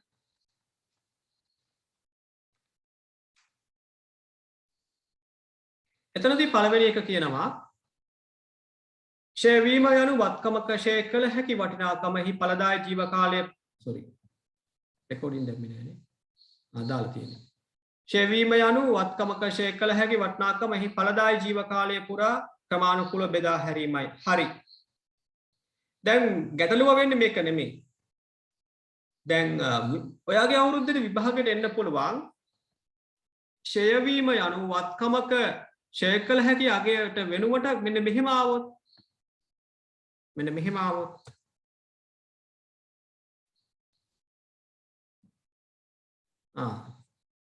දැනුත් ප්‍රකාශය නිවැරදිද? ක්ෂය වීම යනු වත්කමක පිරිවැය එහි ඵලදායී ජීව කාලය තුල ක්‍රමානුකූලව බෙදා හැරීමයි. ඇහැ රැවටෙනවා. හිත රැවටෙනවා. නේද? ඒ කියන්නේ අපි අහලා තියෙන වාක්‍යයක්. ඡය වීම ගැන කියවම එහි ඵලදායි ජීව කාලය තුල ක්‍රමානුකූල බෙදා හැරීම වගේ නිකන් දැකලා පුරුදු මූණක්. හැබැයි නියම වචනය තමයි පිරිවැය කියන පදේ ඔයාට ඇස නොගැටෙන එක. දැන් මේ ආකාරයට පේපර් එකේ උත්තරේ තිබුණොත් ඒක නිවැරදි වෙන්නේ නැහැ. ඒක වැරදි ප්‍රකාශයක්. හැබැයි 2019 අවුරුද්දේ පේපර් එකේට ආවේ ඔය ආකාරයට ෂේ කළ හැකි යගේ කියන. ෂේ කළ හැකි යගේ ඵලදායි ජීව කාලය පුරා බෙදා හැරීම ඒ ප්‍රකාශනය නිවැරදි. නිසා මතක තියාගන්න අවධානයෙන් හොඳට කියවන්න ඕන. පිරිවැය ඵලදායි ජීව කාලය තුල ක්‍රමානුකූල බෙදා හැරීම කිව්වොත් වැරදි. ෂේ කළ හැකි වටිනාකම බෙදා හැරීම කිව්වොත් හරි.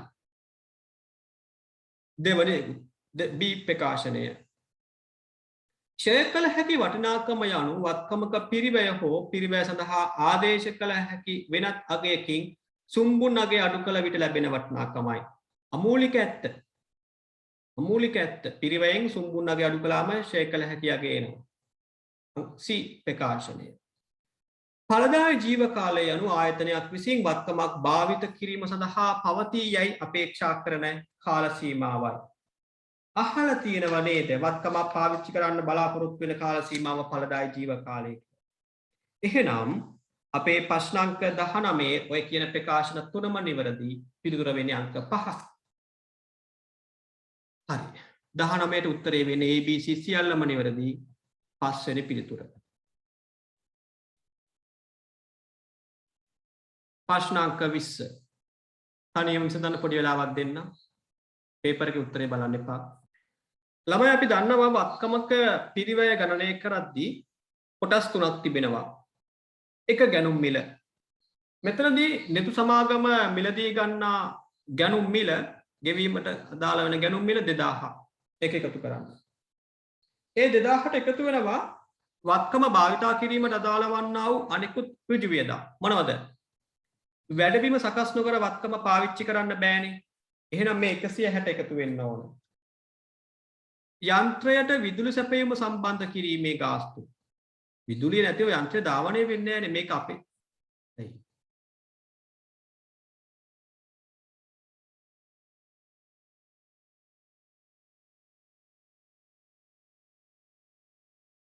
මෙන්නේ කොයි එකේ බායි කියලා යනවා කියලා මැසේජ් දානවා. පොඩි වෙලාවකින් කෝල් කරන්න. මං කියමින් හිටියේ විදුලි සැපයීම සම්බන්ධ කිරීමේ ගාස්තුව විදුලිය නැවතුව අපිට වත්කම පාවිච්චි කරන්න බෑනේ. එහෙනම් මේ 10 එකතු කරන්න ඕන වත්කමට. ඊළඟට මූලික පර්යේෂණ ධාවනයේ පිරිවැය අත්හදා බැලීමේ ගාස්තුවක් වගේ දෙයක් 20000 ඒක එකතු කරන්න ඕන.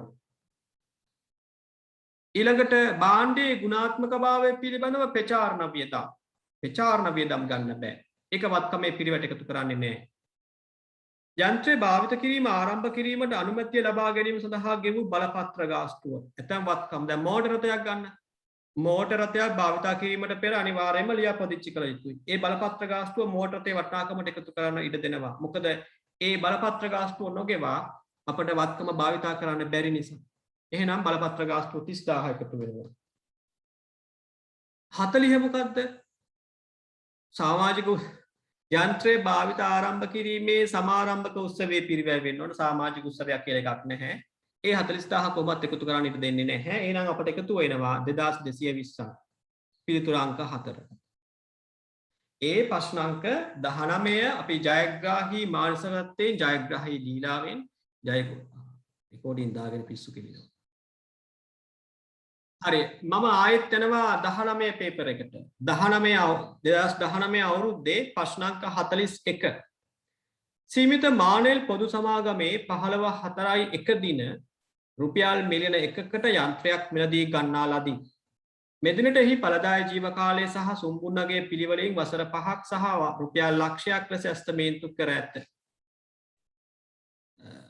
18/4 දින 15/4 මිලදී ගන්නේ 18/4 අවුරුදු 3කට පසුව 2,80,000ක පිරිවැයක් දරමින් මෙම යන්ත්‍රයේ ප්‍රධාන උපාංගයක් නවීකරණය කරන ලදී. මෙදින යන්ත්‍රයේ ඉතිරි ඵලදායී ජීව කාලයේ වසර 4ක් ලෙසද සුම්බුන්නගය රුපියල් 1,80,000ක් ලෙස නැවත ඇස්තමේන්තු කරන ලදී. පහත දෑ ගණනය කරන්න. 19/3/31 දිනින් අවසන් වර්ෂය සඳහා ක්ෂය සහ ධාරණ අගය ළමයි ඔයාගේ වත්කම නවීකරණය කරන්නේ 18:04.1.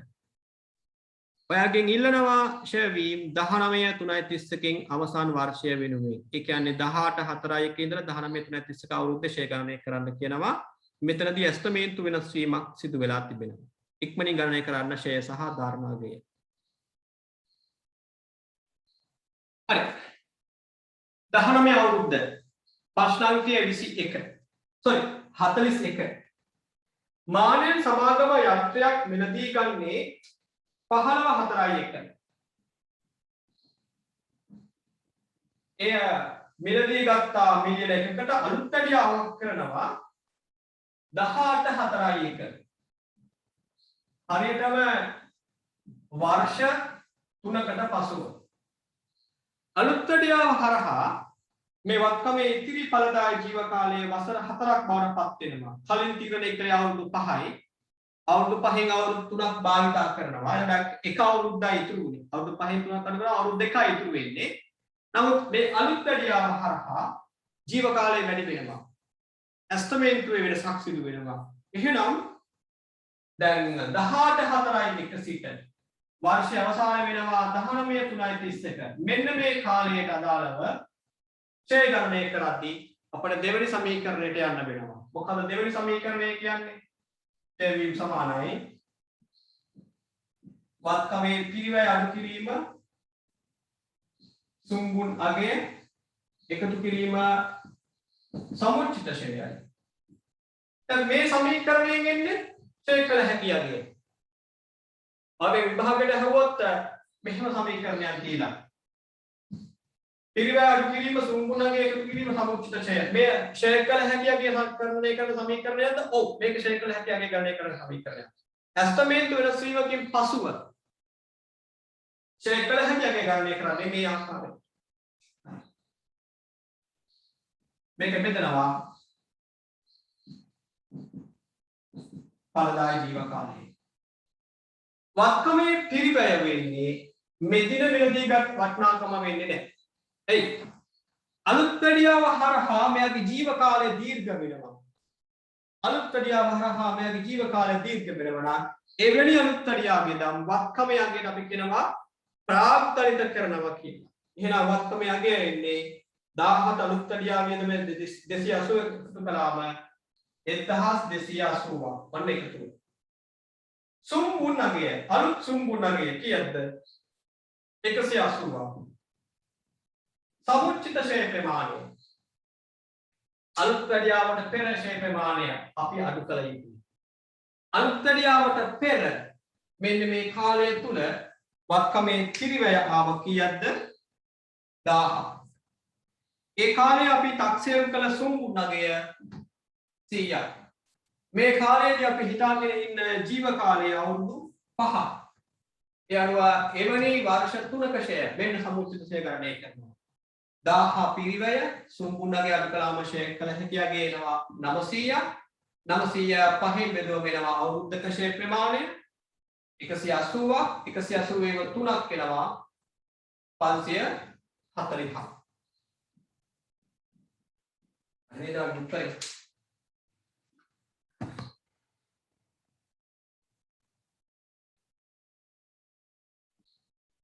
හරි ඡේ ප්‍රමාණය 140ක් ආවා.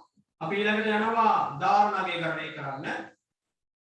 ධාරණාගේ ගණනය කරනවා පිරිවැයෙන් සමුච්චිත ඡය අලුත් කරලා.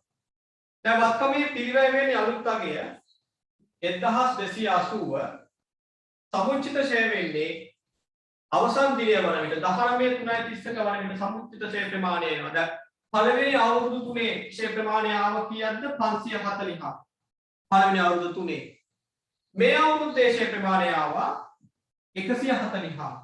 ඒ අනුව මුළු ඡය ප්‍රමාණය එනවා 680ක්. ඒ අනුව අපේ ධාරණාගේ එනවා 600ක්. නැත්නම් ලක්ෂ 6ක්. ඒ අනුව වාර්ෂික ඡය ප්‍රමාණය උත්තරයට අනුව 140ක් ආවා. අවුරුද්ද අවසානයේ ධාරණාගේ ලෙස ලක්ෂ 6ක් පිළිතුරට එනවා. හරි. ඒ 19 වෙනි අවුරුද්ද දැන් යනවා 2020 අවුරුද්දට. හරි මම දැන් ඔයා එක්ක සාකච්ඡා කරනවා 2020 ප්‍රශ්න පත්‍රයේ ගියවුරුදු ප්‍රශ්න පත්‍රයේ 17 වෙනි ප්‍රශ්නය පහත කුමන ප්‍රකාශ LK16 දේපල පිරිත හා උපකරණ වෙන්න ඕන ප්‍රමිතයට අනුව නිවැරදි වේද කියලා අහනවා. ඒ කියන්නේ හරි ප්‍රකාශ අහන්නේ. A කාලච්ඡේදය සඳහා ක්ෂය සෑම විටම ලාභය හෝ අලාභය තුල හඳුනාගත යුතුය. මම ඒක නම් මුකුත් නොකිය දෙවැනි එක බලනවා. දේපල පිරිත සහ උපකරණ අයිතමයක් මූලික හඳුනා ගැනීමේදී පිරිවැයටම මැනිය යුතුය. අන්න 19 වෙනි පේපර් එකේදී මම කිව්වා අනිවාර්යයෙන්ම පිරිවැයටම අයින්නවා කියලා. මෙන්න ඒක ආයෙත් මෙතන කියනවා නිවැරදි. එතකොට 19 පේපර් එක බලලා ගිය ළමයෙකුට 20 පේපර් එකේ මේ ප්‍රශ්නෙට උත්තර දෙන්න ටිකක් ලෙහෙසි වුණා. C B ප්‍රකාශය හරි. C බලමු. වත්කමක් පෙවර්තන වර්ෂය තුල ප්‍රත්‍යාගරණය කිරීම තුලින් ඇති වූ අතිරික්තය එම වත්කම සම්බන්ධව පෙර ප්‍රත්‍යාගරණ ඌනතාවයක් නොමැති විට හඳුනාගත යුත්තේ වෙනත් විස්තීර්ණ ආදායමිය. මේ ප්‍රශ්නේ ඔයා එක්ක දැන් සාකච්ඡා කරන එක පොඩි අසාධාරණයි. ඔයාට වෙනත් විස්තීර්ණ ආදායම් ගැන කියලා දීලා නැහැ. නමුත් මේක රොකට් සයන්ස් වගේ ලොකු සංකීර්ණ දෙයක් නෙමෙයි ළමයි. මේ වෙනත් විස්තීර්ණ ආදායම් කියලා අපි මෙතන අදහස් කළේ ප්‍රත්‍යාගරණ සංචිතය ගැන. මම කිව්වනේ ප්‍රත්‍යාගරණය අපි ඉගෙන ගන්න සමාගම් ගිණුම් හරහා. සමාගම් ගිණුම් වලදී අර ප්‍රත්‍යාගරණ සංචිත ගිණුමට බැර වෙන ප්‍රමාණය අපි වෙනත් විස්තීර්ණ ආදායම් ලෙස දක්වනවා. දැන්ට ඔයාලට වෙනත් විස්තීර්ණ ආදායම් කියලා දුන්නේ නැතුණාට ඔයාගෙන් මම මෙහෙම ඇහුවොත් දැන් මම ඔයාගේ මට්ටමින් අහනවා මෙහෙම. වත්කමක් පෙවර්තන වර්ෂය තුල ප්‍රත්‍යාගරණය කිරීමෙන් ඇති වූ අතිරික්තය එම වත්කම සම්බන්ධව ප්‍රත්‍යාගරණ ඌනතාවයක් නොමැති විට හඳුනාගත යුත්තේ ප්‍රත්‍යාගරණ සංචිතයක් ලෙසය. ඒක හරිනේ. ගිය අවුරුදු වල ඌනතාවයක් නැත්නම් පළවෙනි වතාවට හෝ ගිය අවුරුදු ඌනතාවයක් නොමැති අවස්ථාවක වත්කමක් ප්‍රත්‍යාගරණය කරලා අගේ වැඩි වුණාම වත්කම් ගිණුම හර වෙනත් ප්‍රත්‍යාගරණ සංචිත ගිණුම බැර වෙනවා. එහෙනම් C කියන ප්‍රකාශනය නිවැරදි. නේද? B හරි C හරි. A කාලච්ඡේදය සඳහා ෂය සෑම විටම ලාභය හෝ අලාභය තුල හඳුනාගත යුතුය. මේ ප්‍රකාශනය වැරදි. නමුත් මේක හරිය දරුණු ගණයේ ප්‍රකාශනයක්. ආල්ට මේ ගැන තේරුමක් නැහැ. කාලච්ඡේදය සඳහා ෂය සෑම විටම ලාභය හෝ අලාභය තුල පමණක් අන්තර්ගත වෙන්නේ නැහැ දරුවනි. මම උදාහරණයකින් පැහැදිලි කරන්නම්. දැන් අපි දන්නවා නිෂ්පාදන පිරිවැය ගණනය කරන්න. මම ඔයා එක්ක නිෂ්පාදන ගිණුම් සාකච්ඡා කරලා තිබෙනවා. ඔයා නිෂ්පාදන ගිණුම් වලදී නිෂ්පාදන පිරිවැය ගණනය කරනවා. නිෂ්පාදන පිරිවැය ගණනය කරද්දී ඒ කිව්වේ නිෂ්පාදන ගිණුමක් හදලා අපි ඍජු වියදම් අපි හිතමු ඍජු ද්‍රව්‍ය ඍජු ශ්‍රමය ඍජු වෙනත් ඒ වියදම් වල එකතුව අපි නිෂ්පාදන ගිණුමේ දක්වනවා ප්‍රාථමික පිරිවැය වශයෙන්. මේ ප්‍රාථමික පිරිවැය යටින් අපි මාතෘකාවක් ලියුවා නිෂ්පාදන පොදු කාර්ය පිරිවැය. මෙතන අපි ගොඩනැගිලි කුලී ඊළඟට කම්හල් කළමනාකරුගේ වැටුප ඒ වගේ වියදම් එකතු කරනවා. ඒ වගේමයි තව දෙයක් එකතු කරනවා. ගොඩනැගිලි ෂය යන්ත්‍ර ෂය වගේ වියදම් එකතු කරනවා. දැන් මේ ෂය වීම පොදුකාර පිරිවැය වශයෙන් එකතු කරනවා. පොදුකාර පිරිවැය වශයෙන් එකතු කරලා අපි ගත්තා මූල නිෂ්පාදන පොදුකාර පිරිවැය.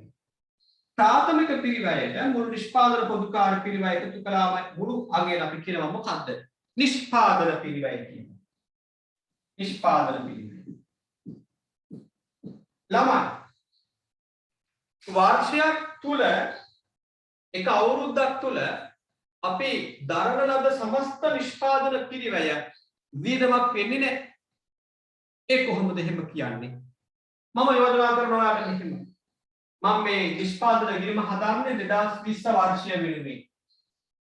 මම ඔයාලට යෝජනා කරනවා 2020 අවුරුද්දේදී මම නිපදවනවා ඒකක 1000ක්.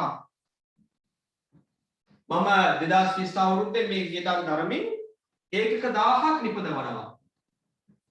නිපද වූ ඒකක ප්‍රමාණය 1000ක්. හැබැයි විකුණුම් ප්‍රමාණය විකුණුම් ඒකක ප්‍රමාණය 800ක්. 1000ක් හදලා අපි හිතමු නිෂ්පාදන පිරිවැය එනවා කියලා මෙතනද ලක්ෂ 5ක්. නිෂ්පාදන පිරිවැය ලක්ෂ 5ක්. ලක්ෂ 5ක වියදමින් හදන්නේ ඒකක 1000ක්. නමුත් ඒකෙන් මම විකුණන්නේ කීයක්ද? 800ක්. එහෙනම් 2020 අවුරුද්දේ 12.31 ගබඩාවේ ඉතිරි වෙනවා කීයක්ද? ඒකක 200ක්. ඒකක 200ක් ඉතිරි වෙනවා. මම ඉතිරි තොගේ වටිනාකම හොයනවා. ඉතිරි තොගේ අගය නැත්නම් වටිනාකම අවසන් තොගේ වටිනාකම හොයන. කොහොමද හොයන්නේ? මුළු නිෂ්පාදන පිරිවැය ලක්ෂ 5ක්. ඒක බෙදනවා නිපද වූ ඒකක ප්‍රමාණය 1000ක්. එතකොට එනවා එක ඒකක පිරිවැය වැඩි කරනවා ඉතිරි ඒකක ප්‍රමාණය 200. එතකොට උත්තරය එනවා කීයක්ද? රුපියල් ලක්ෂයක් නේ. අය දෙකයි. රුපියල් ලක්ෂයක් කියනවා. දැන් මම වාගෙන් අහනවා මෙහෙම දෙයක්. අවසන් තොගය ගබඩාවේ තිබෙනවා. දැන් ඔයාලට මෙතනදී මතක් වෙනවා. තව දෙයක් මතක් කරගන්න දන්නේ නැහැ ඉස්සරහට වෙලා ආවේ. LKAS 2 තොග ප්‍රමිතිය.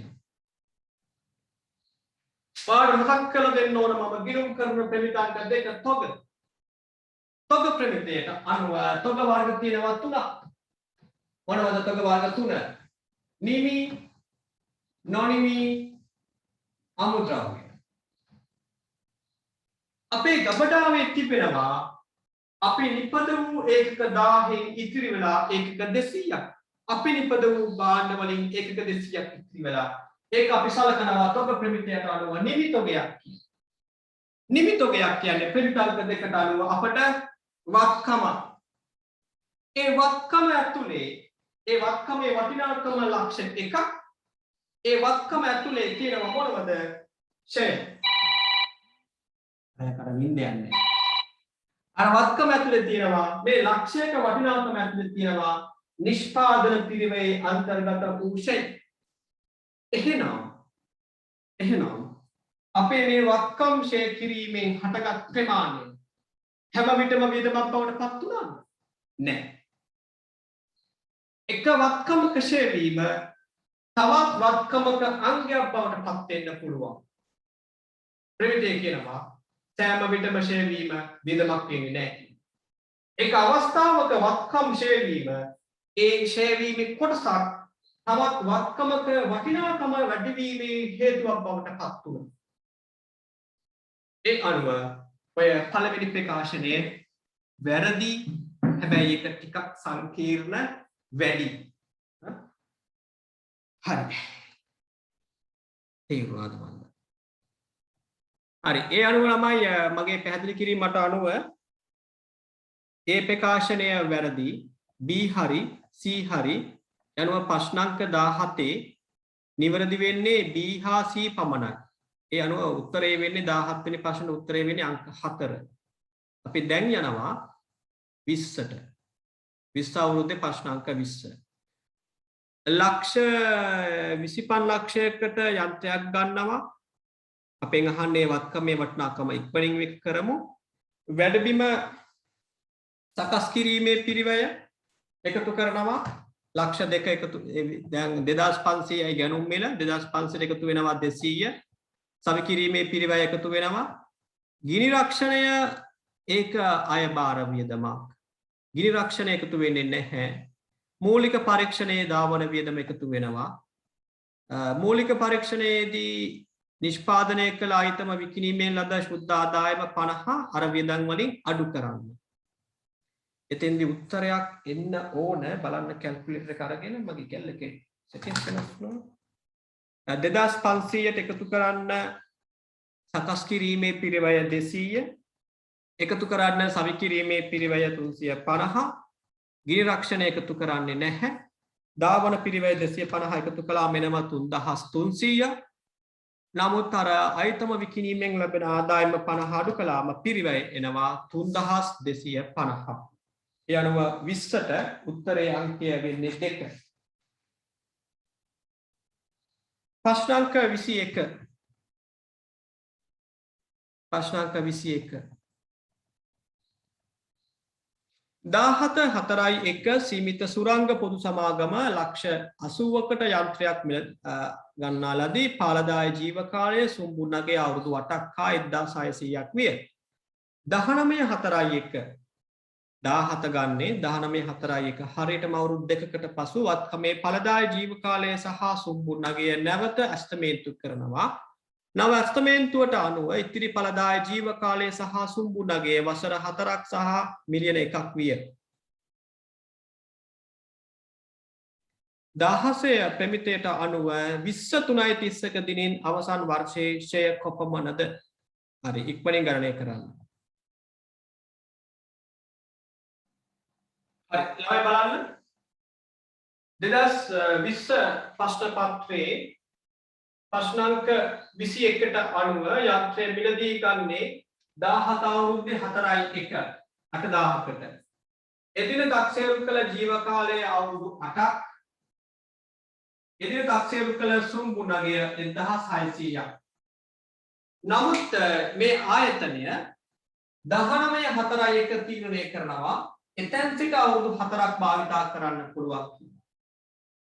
ඒ කියන්නේ අපේ වක්කම මිලදීගෙන භාවිතයට පටන් අරගෙන වර්ෂ දෙකක් ගත වුණා. 8න් දෙකක් ගත වුණාම ඉතිරි වෙන්නේ අවුරුදු 6යි. 6 සංශෝධනය වෙනවා අවුරුදු 4ක් ලෙස. ඇස්තමේන්තු වෙනස් වීමකදී ජීව කාලය වැඩි වුණත් අඩු වුණත් අපි එක කියන ඇස්තමේන්තු වෙනසක් කියනවා. ඒ වගේමයි කලින් තක්සේරු කළ සුම්බුන්නගේ 1600ක් අලුතෙන් තක්සේරු කරන සුම්බුන්නගේ මිලියන 1ක්. අපට කියනවා 2023 දිනින් අවසන් අවුරුද්දේ ෂේවි කොපමණද කියලා. 19.4.1 ඉඳලා 2023කට එක අවුරුද්දයි මෙන්න මේ අවුරුද්දේ ෂේ කීයද කියලා අහන්නේ. එහෙනම් අපි දන්නවා ගණනය කරන සමීකරණය වත්කමේ පිරිවැයෙන් අඩු කරනවා සමුච්චිත ෂේ සහ සුම්බුන් අගය බෙදනවා පළදායි ජීව කාලය. මෙතනදී වත්කමේ පිරිවැය වෙනස් වෙන්නේ නැහැ 8000ක් වෙන්නේ. සමුච්චිත ෂය ඇස්තමේන්තුව වෙනස් වෙන්නේ 19.4.1 එදින දක්වා ෂය කළ ප්‍රමාණය අපි කියනවා සමුච්චිත ෂය කියලා. ඒක හොයන්න ඕනේ. එහෙනම් අපි සමුච්චිත ෂය මුලින්ම ගණනය කරන්න ඕනේ. කොහොමද? කලින් පැවති පිරිවැය 8000ක් කලින් පැවති සුම්බුන්නගය 1600ක් කලින් පැවති ජීව කාලය වර්ෂ 8ක්.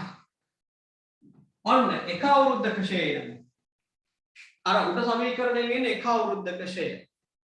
17.4.1 සිට 19.4.1 දක්වා අවුරුදු දෙකක් භාවිතා කළා. එහෙනම් අර සමීකරණය වැඩි කරන්න ඕන දෙකකින් අවුරුදු දෙකක ෂය ගණනය කරන්න. උත්තරේ කීයද බලන්න. 8000න් 1600 කඩු කළාම වෙනවා 6400ක් 6400 8න් බෙදුවම 800යි 800 දෙකකින් වැඩි කළාම වෙනවා සමුච්චිත ෂේ ප්‍රමාණය 1600ක් මම මෙතන ලියා ගන්නවා. සහ නව සුම්බුන්නගය පරණ සුම්බුන්නගය ගන්න බෑ. ඇස්තමේන්තු වෙනසකින් පසුව සුම්බුන්නගයත් වෙනස් වෙනවා 1000කට. බෙදනවා එන උත්තරේ අලුත් ජීව කාලයේ වර්ෂ 4. දැන් බලන්න 8000න් අඩු වෙන්න ඕන 2600. 8000 අඩු කිරීම 2600 උත්තරේ 5404න් බෙදුවම වෙනවා ෂේ ප්‍රමාණය 1000 වලින් 1350. ඊළඟ අපේ ප්‍රශ්න පත්‍රයේ 1350ක උත්තරේ පෙන්වනවා අංක 3 ලෙස 20 ප්‍රශ්න පත්‍රයේ 21 ප්‍රශ්නයට පිළිතුරු අංකයක් 3. ඔය විදිහට අපි එහෙනම් ෂේ පාඩම සම්බන්ධ කරපු විභාග ප්‍රශ්න පළවෙනි ප්‍රශ්න පත්‍රයේ සාකච්ඡා කරලා අවසන් වෙනවා. අපි ඊළඟ අඟහරුවාදා පන්තියේදී තව පාඩමක් විභාග ප්‍රශ්න සාකච්ඡා කරනවා. මම මොකද්ද කරන්න ඕන පාඩම කියලා සෙනසුරාදා පන්තියේදී ඔයාලට දැනුම් දෙන්නම්. හරි.